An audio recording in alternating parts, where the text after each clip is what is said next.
Hi everybody and welcome to my unboxing video for my Mini Z. I purchased an all-wheel drive chassis. This is my first Mini Z ever, although I've been interested in them for almost a decade.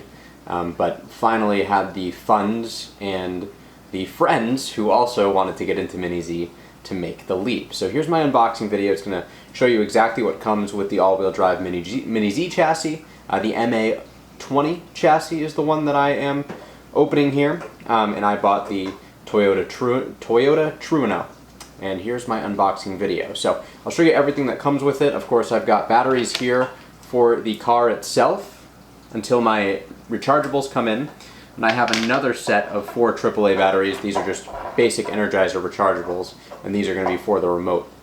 And of course, this is 2.4 gigahertz, and that should be everything that I need to run this car. I do have a battery charger separately too that came with the Energizers, but it's not important right now, so don't worry about that too much.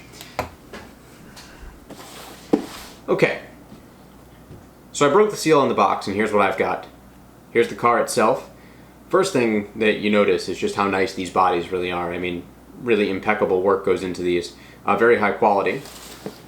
You take this out here without ripping anything, which is sometimes easier said than done. Although that slid out pretty easily. So here's the Toyota. Nice AE86 Trueno.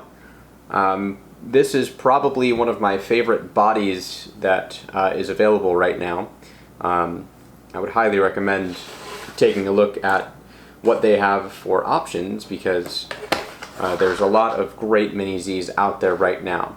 This does require a Phillips head screwdriver to take out, and I will get on with that shortly.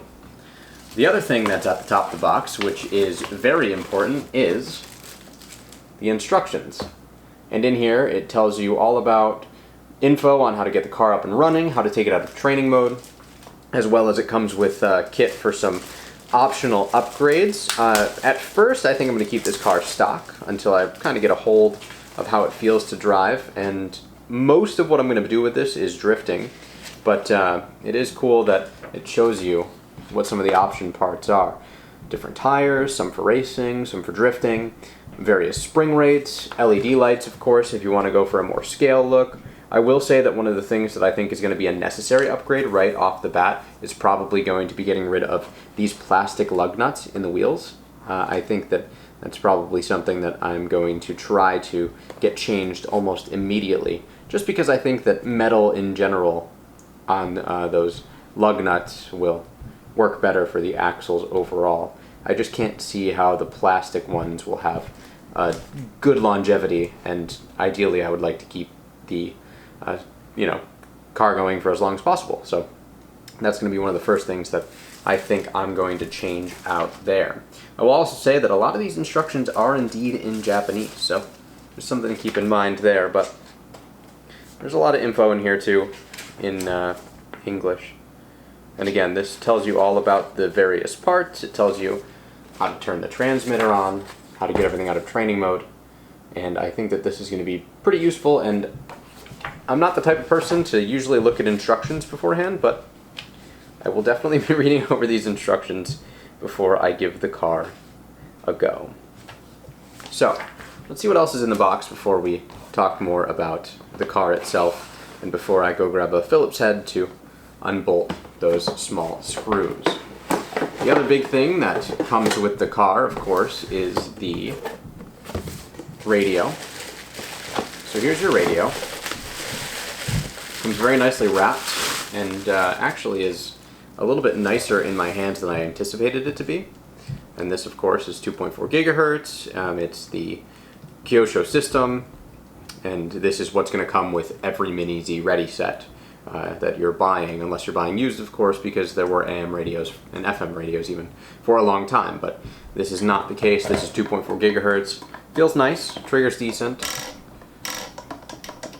Doesn't feel super nice compared to some of the other RC radios I've had, but I've also definitely felt cheaper out of the box, and I think that this is going to be totally fine for what my intentions are for driving this car. This does not require a screwdriver to get to the battery compartment, and there's room for 4 AAAs in there, And again, this is where I'm going to be putting in my rechargeables. Pop those in right now.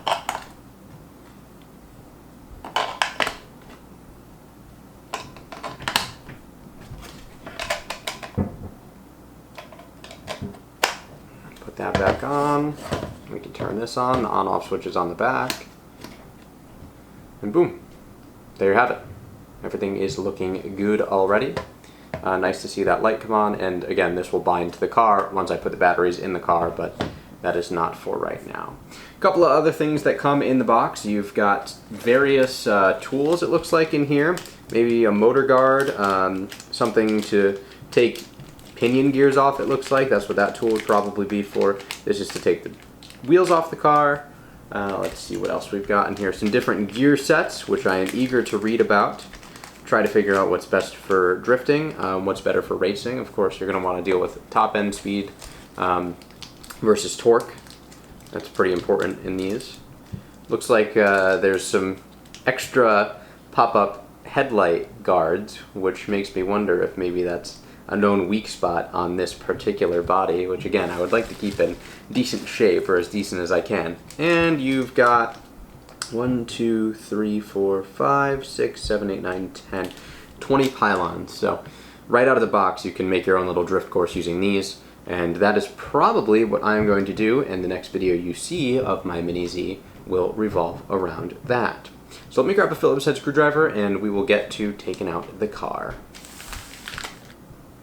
So I'm back with my Phillips head screwdriver, and I will now remove the 2 screws from the bottom of the car. Interesting to see that they put screws in here.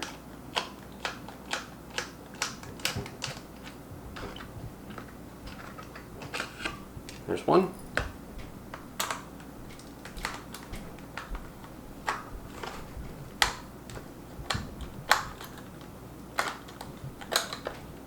The second one is a little more difficult to get out. There we go. Okay. Screws have been removed, and here is how the car sits as it comes out of the box. There's a thing of tape around it. I'm going to remove that to show the car off in all its glory. Good looking car. Maybe biased just because I generally like JDM cars from the 80s and 90s. And there's also a sticker on the bottom here that says, "Hot motor, please peel this off before running." So I'm going to take their advice and do that.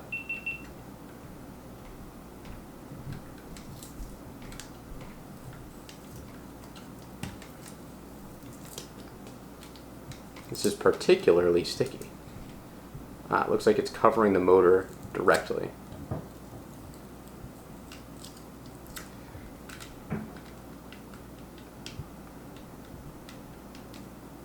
Fast forward through this part.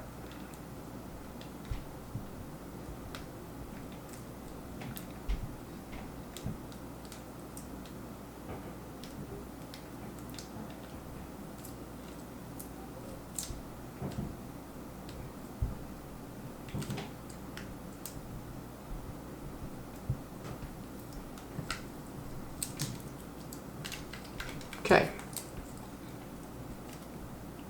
Got the sticker off the bottom. Here's what the bottom of the car looks like. These are the drift tires. They feel just like straight up plastic. But again, this is all-wheel drive, so there you have it. Feels like open differentials front and rear. But if you grab all four, then, or if you grab two rather, all four will move. But if you just grab one, there's your differentials working. And the differentials are actually fairly smooth. It feels like it's pretty smooth all around. A couple of things I noticed right off the bat that I don't love is just how open the bottom of the chassis is for the gearing, because again, I don't really have a place to run this car on you know, like a smooth track, and I do have a little dog.